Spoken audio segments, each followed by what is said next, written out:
Assalamualaikum warahmatullahi wabarakatuh. Ketemu lagi dengan saya Sadli Ali di podcast Paleko, Pusat Layanan Edukasi Keagamaan Berbasis Online, Kantor Urusan Agama Kecamatan Luyo.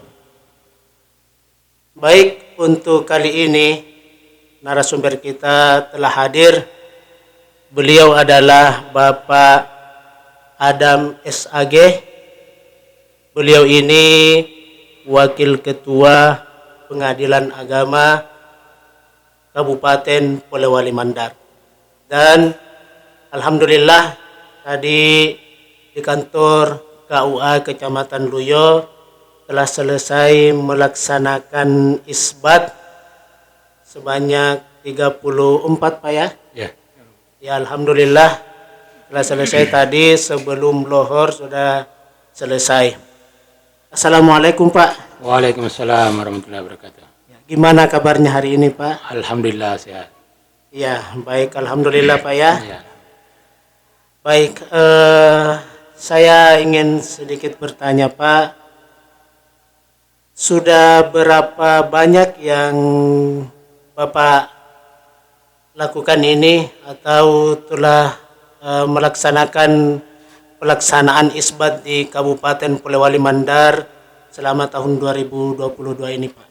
Baik, terima kasih.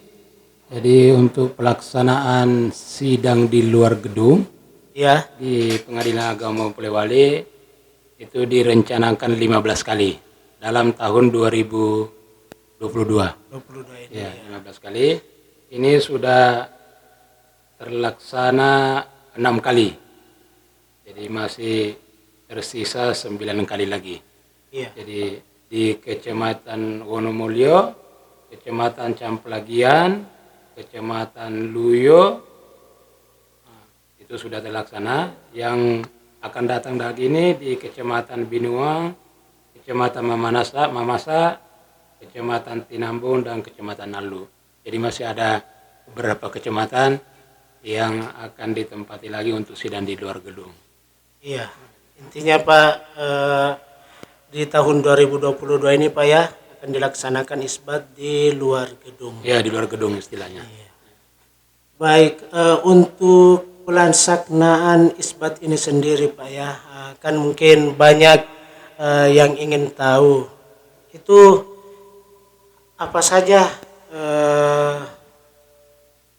syarat-syarat yang harus dilakukan supaya kita bisa ikut isbat ini. Kan banyak ya orang yang sudah menikah tetapi belum mempunyai buku nikah.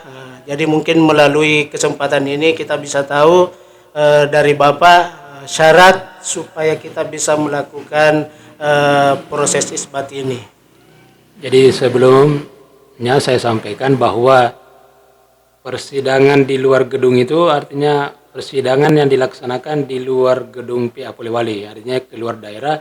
Ya. Itu sebenarnya bukan hanya isbat nikah saja yang bisa dilaksanakan di luar gedung. Oh iya, apa bisa, saja itu? Bisa saja cerai talak, cerai gugat, bisa. Bisa. Jadi cuma yang di masyarakat ini yang sering didaftarkan di pengadilan itu hanya berkisar tentang isbat nikah saja. Iya. Nah, padahal semestinya enggak. Bisa di luar itu bisa dilaksanakan. Yang seperti saya sampaikan, cerai gugat, cerai talak bisa. Nah, cuma karena di masyarakat kita ini untuk cerai itu jarang dilaksanakan di luar gedung, kebanyakan yang didaftarkan itu ada isbat nikah. Jadi isbat nikah ini adalah salah satu yang paling banyaklah dilaksanakan di luar gedung. Jadi persyaratannya itu sebenarnya dari syarat administrasinya ada kartu tanda penduduknya, ada kartu keluarganya, KTP KK sudah bisa melaksanakan pendaftaran isbat nikah. Tapi walaupun itu misalnya tidak ada, ada surat keterangan lain, Keterangan domisili. ya keterangan gitu ya, domisili misalnya dari desa. yang menerangkan bahwa yang bersangkutan ini adalah warga Kecamatan Luyo Ya, dan memang belum mempunyai buku nikah dan pernikahannya memang tidak terdaftar di KUA. ya, Nah, itu yang bisa disebatkan. Itu pun juga yang disebatkan itu belum tentu juga dikabulkan semua. Ya. Jadi harus memenuhi syarat rukun perkawinan. oh begitu ya. Iya. Jadi kalau misalnya perkawinannya tidak memenuhi syarat yang telah ditentukan, baik melalui syariat Islam maupun sesuai dengan peraturan perundang-undangan yang berlaku, tidak mesti juga dikabulkan. Jadi tetap harus ada persyaratannya. Kemudian dari sisi kehadirannya para pihak juga itu yang harus juga hadir dua-duanya. Jadi suami istri yang mau disebatkan nikahnya itu harus hadir karena mereka akan ditanya dulu menikahnya di mana, pernikahannya tahun berapa, walinya siapa, saksinya siapa, maharnya apa, itu semua harus, pokoknya yang berkaitan dengan syarat rukun pernikahan itu harus ditanyakan. Jadi tidak serta-merta kemudian dia masukkan permohonan langsung diterima, enggak. Ada juga yang ditolak, ada yang tidak diterima, ada yang dikabulkan. Jadi tergantung tergantung pemeriksaan administrasinya, tekniknya di lapangan atau di luar gedung di persidangan. Iya, begitu Pak ya. Iya. Ini mungkin sebagai pelajaran buat kita, buat yang belum mempunyai buku nikah, supaya tidak gagal Pak ya untuk memenuhi syarat itu, apa yang kira-kira harus dipersiapkan ini supaya dalam ketika ditanya dari pihak pengadilan itu kita mampu untuk menjawab semua itu. Ya. Idealnya sih sebenarnya pernikahan itu dilakukan di kantor urusan agama. Ya. Idealnya, tapi masyarakat kita ini karena faktor akses dari tempat tinggalnya ke KUA itu sangat jauh, akhirnya dia menikah Di rumah. Nah, seharusnya tuh walaupun misalnya dia sudah menikah di rumah, harusnya dia tetap melapor di KUA kantor Jadi urusan itu agama. Pak ya masalahnya, karena hanya menikah saja tetapi tidak pernah ada pelaporan ya dari kantor urusan agama. Iya. Iya, baik. Saya juga penasaran sedikit Pak, ini kan tadi sempat disinggung bahwa pengadilan agama itu tidak hanya mengurusi isbat di luar gedungnya tetapi juga termasuk perceraian. Kalau yang seperti begitu Pak yang ingin kita lakukan juga, misalnya contoh ya kantor urusan agama juga ingin melakukan itu semacam perceraian di luar gedung, talak, itu kayak gimana prosesnya dia Pak? Jadi prosesnya sama Pak. Sama juga ya? Sama prosesnya, sama. Artinya tetap administrasinya dilengkapi, sidangnya juga tetap sidang di luar gedung. Cuma kalau yang cerai talak itu, kalau misalnya dikabulkan cerainya, nanti pas ikrarnya itu di kantor pengadilan.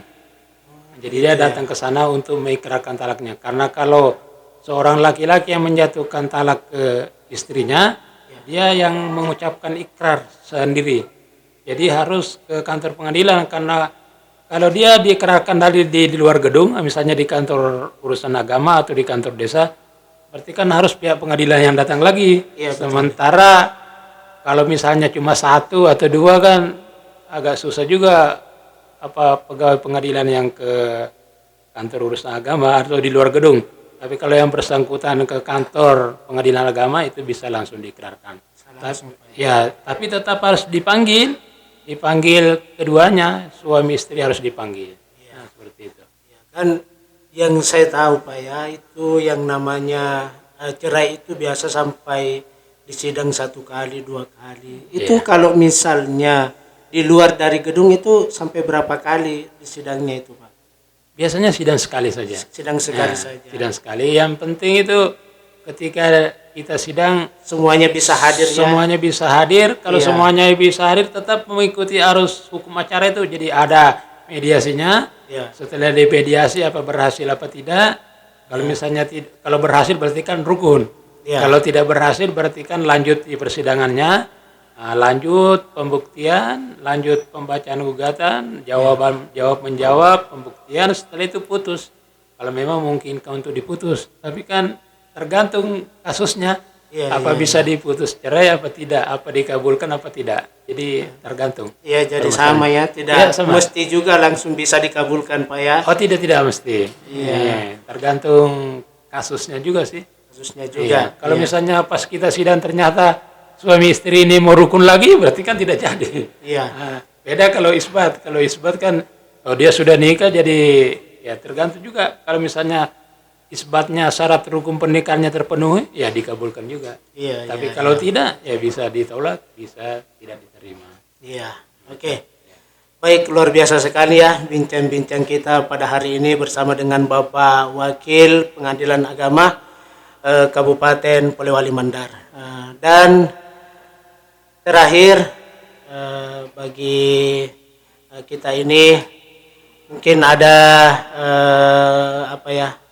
saran atau masukan Bapak, utamanya pelaksanaan yang kita laksanakan di kantor urusan agama Kecamatan Luyo baru saja ini, kira-kira apa yang bisa menjadi saran buat Bapak, masukan kita sehingga pelaksanaan isbat yang akan kita laksanakan lagi insyaallah, apakah tahun ini atau tahun depan bisa tetap berjalan dengan baik, dengan maksimal. Jadi dalam pelaksanaan isbat nikah di kantor urusan agama Kecamatan Luyo, alhamdulillah ini berjalan baik. Ya. Dari sisi administrasinya juga alhamdulillah baik. Karena ada beberapa yang disidangkan dari pihak istri maupun pihak suami itu, ada yang duda hidup dilengkapi dengan akta cerai. Ya. Kemudian ada yang janda mati dilengkapi dengan surat keterangan bahwa istrinya atau suaminya telah meninggal. Nah, itu kan membuktikan bahwa syarat administrasinya bagus. Dan alhamdulillah pada hari ini terlaksana dengan baik. Nah, kemudian kedepannya mudah-mudahan bisa terlaksana lagi dengan baik.